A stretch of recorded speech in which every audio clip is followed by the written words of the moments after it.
গাড়িটাও আজকেই খারাপ হতে হলো। সুন্দর গন্ধ কোথা থেকে আসছে? তোমাদের কাছে কোনো গাড়ি আছে? হ্যাঁ আছে, কিন্তু টাকা লাগবে। দেখো আমাদের গ্রাম কত সুন্দর দেখতে, যেদিকে তাকাবে সেদিকে সবুজ আর সবুজ দেখতে পারবে।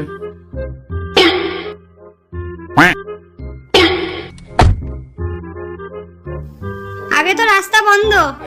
কি করবো এখন?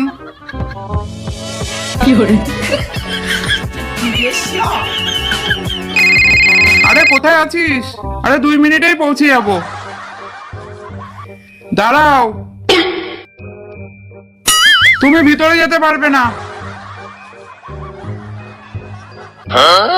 ও এদিকে টাইমও হয়ে যাচ্ছে, প্লিজ আমাকে ভিতরে যেতে দাও, ভিতরে রাজুর বিয়ে হচ্ছে। এ মোটা যে কখন আসবে।